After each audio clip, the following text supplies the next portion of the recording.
அனுபவம் ஞானமும் பெறப்போகும் மீனராசி அன்பர்களே. இந்த மீனராசிக்கு பார்த்திங்கன்னா நிறையா விஷயங்கள் கற்றுக்க போகிறாங்க. உலக ஞானங்கள் பிறக்க போகிற அம்சம் உண்டு. ஏன்னா இந்த இடத்துல குரு பயிற்சி இந்த வருடத்தில் உங்களுக்கு நடக்க போகிற அற்புதங்கள் என்னென்ன, உங்கள் ராசியில் வருகிற சனி பயிற்சி என்ன பண்ண போகுது, ஆக மொத்தம் எல்லா பலனும் மிக்சடாக இருக்க போது இந்த குரு பயிற்சி வீடியோவில் நிறைய விஷயம் கற்றுக்க போகிறீங்க. 2025 பொதுவாகவே சிறப்பான வருடங்க. ஏன்னா 3 முக்கிய பயிற்சிகள் நடக்குது. அதில் குறிப்பாக பார்த்திங்கன்னா சனி பயிற்சி, குரு பயிற்சி, ராகு கேது பயிற்சி 3 முக்கிய பயிற்சியாக அதோட முடிஞ்சுதா. சனி அதிசாரத்தில் மீனத்திலிருந்து மேசம் வரைக்கும் போயிடுவார், உங்கள் ராசியை தாண்டி போயிடுவார், மீண்டும் உங்கள் ராசிக்கு வருவார். இது ஒன்று. உங்கள் ராசி அதிபதியான குரு ரிஷபத்திலிருந்து மிதுனத்துக்கு போய் மீண்டும் அதிசாரத்தில் கடகத்துக்கு போயிட்டு வருவார். அப்போ இத்தனை பயிற்சிகள் நடக்கும், எல்லா ராசியும் பார்த்த மாதிரி ஏறும். அப்போ நீங்கள் நினச்சதெல்லாம் இந்த ஜென்மசனி நினச்சி வருத்தப்பட்டுருப்பீங்க. 4 குரு இருக்குன்னு நினைப்பீங்க, 5க்கு போவார். அப்போ எல்லா வித ஆப்பர்ச்சுனிட்டியும் கிடைக்க தகுந்த வருடம் இந்த வருடம். அதை பற்றி பார்ப்போம். முதல்ல அனைவருக்கும் வணக்கம். நான் உங்கள் ஸ்ரீ சுபம் விஜயகுமார். புதுசாக பார்க்குறாங்க சப்ஸ்கிரைப் பண்ணிக்கோங்க. உங்கள் கேள்விகள் சந்தேகங்கள் இருந்தால் கமெண்ட் பண்ணுங்கள், பார்ப்போம். ஃபஸ்ட், உங்கள் குரு ராசி அதிபதி 1-10 குரு 4 பயணிக்க காண போகிறார். ஃபஸ்ட்டு என்ன நடக்க போகுதுன்னா, வேலை என்ற விஷயத்தில் உங்களுக்கு அபிர்விதமாக இருக்கும். 6ஆம் அதிபதி வேறு குரு, 6ஆம் அதிபதி வேறு சூரியன். அப்போ வேலை மற்றும் பிஸ்னஸ் இதில் தான் மெயினாக கான்சன்ட்ரேட் பண்ண வேண்டியங்க. ஃபஸ்ட்டு பிஸ்னஸை பார்ப்போம். குரு 10ஆம் வீட்டை பார்க்கறனால தொழிலில் வளர்ச்சி பெறுகிற கால சூழ்நிலை உண்டு. தொழில் நிர்வாகம் உங்கள் கையில் வரப்போகிறது. நீங்களே முதலாளி, நீங்களே வேலையாட்கள், ரெண்டுமே பங்காக வேலை செய்ய வேண்டிய கால சூழ்நிலை வந்திருக்கு. குரு பார்த்திங்கன்னா குரு 10ஆம் வீட்டை பார்க்குது, சனியும் பார்க்குது. குருவும் சனியும் ஒரு இடத்த பார்க்குற இடத்துல ஒரு சம்பவம் நிர்ணயிக்கும். அது நல்ல சமமாக மாற்றிக்க நீங்கள் பொறுமையாக நிறுத்தி ஒரு டிஸ்கஷன் பண்ண வேண்டிய உண்டு. இப்போ ஜென்ம சனி வரும்போது என்ன நடக்கும்னா, வேலை பளுகள் அதிகரிக்கும். ஜென்ம சனியில் மன குழப்பங்கள் வரும். அதற்கு இன்னொருத்தர் ஒப்பீனியன் கேட்க வேண்டுங்கிறத மட்டும் தெளிவாக வச்சுக்கோங்க. ஆக மொத்தம் பிஸ்னஸ் சம்மந்தப்பட்டதில் நிறையா டெவலப் பண்ண வேண்டியது, ஒரு சிலர் வீட்டிலேயே வச்சு பண்ண வேண்டியதாக இருக்கும். இந்த நேரத்தில் தான் பார்த்திங்கன்னா புது நிறைய ஐடியாஸுகள் வரும். வீட்டிலேயே வச்சு அது சின்ன லெவலில் ஆரம்பித்து பெரிய லெவலில் டெவலப் பண்ண வேண்டியது இருக்குது. கூட்டு சம்மந்தப்பட்டதாக கொஞ்சம் கவனமாக இருக்கும். இப்போ கூட்டு வேணுமா, தனித்து போய்க்கலாமா, கூட்டு வேணாங்கிறாங்க, நான் மட்டும் தனியாக போய்க்கிறேங்கிறாங்க, இல்லை கூட்டு புதுசாக வரேங்கிறாங்க. இந்த மாதிரி பிரச்சனைகள் வரும். அப்போ பிஸ்னஸில் டெவலப் ஆகிறதுக்கு கூட்டு வேணுமா வேண்டாமான்னு முடிவெடுத்து விளக்கிட்டு தனியாக எடுத்து கூட பண்ணக்கூடிய அம்சம் நிறைய பேத்துக்கு வரும். ஆக தசாபுத்தி அடிப்படையிலும் பார்த்துட்டு ஃபைனலைஸ் பண்ணிக்கோங்க. பிஸ்னஸில் சூப்பராக டெவலப் பண்ணிடலாம். இன்வெஸ்ட்மெண்ட் மட்டும் பண்ணக்கூடாது. இருக்கிற பிஸ்னஸ் ரோலிங் பண்ண வேண்டியிருக்கு. இன்வெஸ்ட்மெண்ட் பண்ண ஒரு ஆலோசனை தேவை.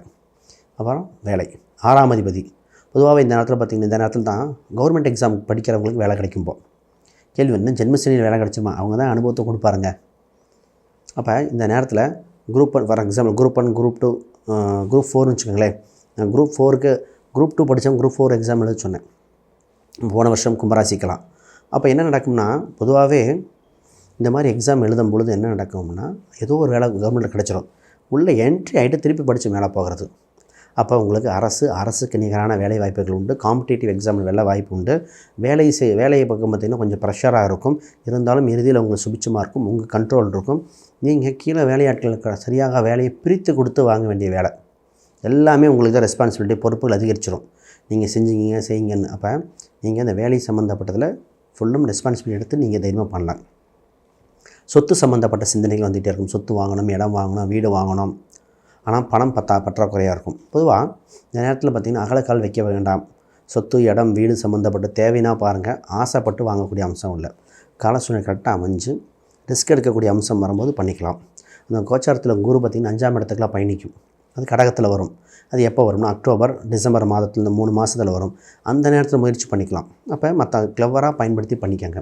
செகண்ட் ஹேண்ட் வீடுனா டைரெக்டாக இருக்கலாம். செகண்ட் ஹேண்ட் வீடு, மேற்கு பார்த்த வீடுகள் இதெல்லாம் நல்லபடியாக இருக்கும். பொது வீடுகள் பார்க்கும்போது பார்த்து வாங்க வேண்டியது.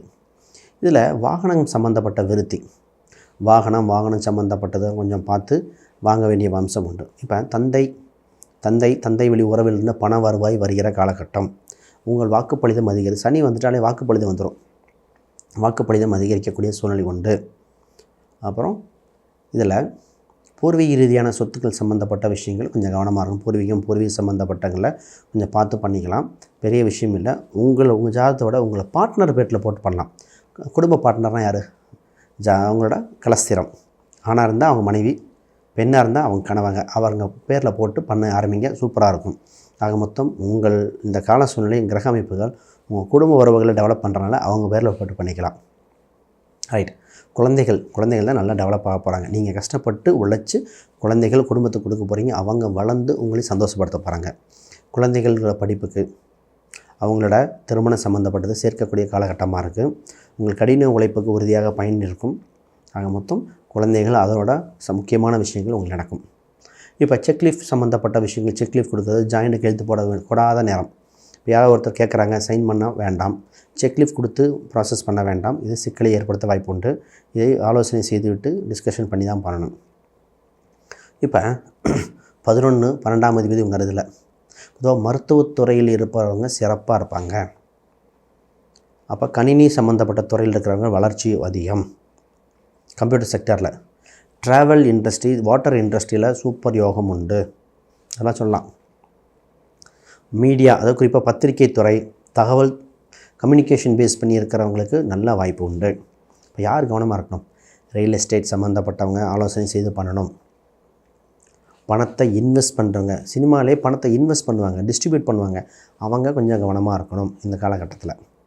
இவங்களுக்கு தான் சிக்கல் வரக்கு வாய்ப்பு உண்டு. அப்போ இந்த மாதிரி விஷயங்களை ஒரு ஆலோசனை கேட்டுட்டு பண்ணிக்காங்க. ஒரு சில கோயில்கள் பரிகாரங்கள் இருக்குது, ஒரு சில ராசி எண்கள் இருக்குது, அதுலேயும் சொல்கிறேன். அதற்கு முன்னாடி யாருக்கா ஜாதகம், பிரசன்னம், வாஸ்து, நியூமராலஜி பக்கம் கீழே இருக்கிற எண்களுக்கு தொடர்பு கொள்ளுங்கள். குறிப்பாக ஹெல்த் விஷயம் பார்ப்போம். ஹெல்த்தோட மனசை கரெக்டாக வச்சுக்கோங்க. ஹெல்த் விஷயத்தில் அவங்களுக்கு பார்த்திங்கன்னா 6இல் கேது பகவான் வரும். 6ஆம் இடம் தான். 6இல் கேது வருவதால் அடிவயிறு சம்மந்தப்பட்டது, வயிறு சம்மந்தப்பட்ட தொந்தரவுகள், அஜீரணம் டைஜஷன் லெவல் கொஞ்சம் குறைஞ்சிருக்கும். பொதுவாக இதுக்கு சித்தா சம்மந்தப்பட்ட மெடிசன் நிறைய கேட்க வாய்ப்பு உண்டு. சித்தா, அலோபதி அது மாதிரி பார்த்துக்கங்க. இங்கிலீஷ் மெடிசன் செகண்ட் பாருங்கள். ஆயுர்வேதம்லாம் நல்லாயிருக்கும். அலோபதி அப்புறம் பார்க்கலாம். ரைட். 12இல் ராகு, தூக்கம் சம்மந்தப்பட்டது. நல்லா தூங்கினாலே முக்கால்வாசி பிரச்சனை சால்வ்டு. இவங்களுக்கு என்ன கோயில் என்ன பரிகாரம் இருக்குதுன்னு சொல்கிறேன். ஃபஸ்ட்டு தூக்கமே சிறந்த மெடிசன். அதனால் நல்லா தூங்குங்க. மனசை சஞ்சலம் இல்லாமல் பார்த்துக்கிட்டா போதும். ஜென்மசனிக்கு பரிகாரம் இருக்குங்க, அது பரிகாரம் சொல்கிறேன். பொதுவாக ஜென்மசனி இந்த மாதிரி சனி சம்மந்தம்னா காகத்துக்கு உணவு வைப்பது, காகத்துக்கு நீர் கொடுப்பது. உணவு வைக்கிறத தண்ணி வைக்கிறது பெஸ்ட்டாக இருக்குங்க. நிறைய பேர் தண்ணி உணவை தான் ஏன்னா நீர் விடுங்க, அதான் விஷயம். அப்புறம் நடைபாதைக்கு நடந்து போகிறவங்களுக்கு நீர் போர், தண்ணி கொடுக்கறது, இதெல்லாம் பண்ணலாம். ஆக மொத்தம் இந்த மாதிரி விஷயங்களை பாருங்கள், சூப்பராக இருக்கும். இந்த சனி பயிற்சி இருக்குது, சனியோட தாக்கமே தெரியாது, குரு பயிற்சியோட யோகம் மட்டும் தான் தெரியும். ரைட்.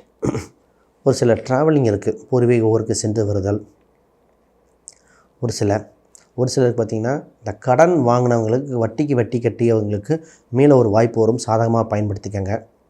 ஆக மொத்தம் இது ஒரு மிக்சடு பலனாக இருக்கும். ஜென்மசனியோட தாக்கம் குறைவு தான், அதற்கு வேறு வகையில் ஆதாயமாக இருக்கிற காலகட்டத்தை பயன்படுத்திக்கலாம். ஆக வளர்ச்சி வெற்றி பாருங்கள். இப்போ என்ன கோயில் போனால் இன்னொரு அடுத்த பரிகாரம், பாம்பின் மேல் படுத்திட்டு இருக்கிற பெருமாள் சம்மந்தப்பட்ட ரங்கநாதர், இந்த மாதிரி வழிபாடுகள் பண்ணிக்கலாம். ரொம்ப சிறப்பாக இருக்கும், இது ரொம்ப தேவை. ரைட். இப்போ முக்கியமாக பார்த்திங்கன்னா நீங்கள் பயன்படுத்த வேண்டிய எண் 3, 9, 2 இந்த எண்கள்லாம் உங்களுக்கு சுபிட்சத்தை கொடுக்கும், வளர்ச்சியை கொடுக்கும். ரைட். வேறு கேள்விகள், சந்தேகங்கள் தான் கீழே கமெண்ட் பண்ணுங்கள், உறுதியாக பதிலளிக்கப்படும். அனைவருக்கும் வணக்கம், வாழ்த்துக்கள்.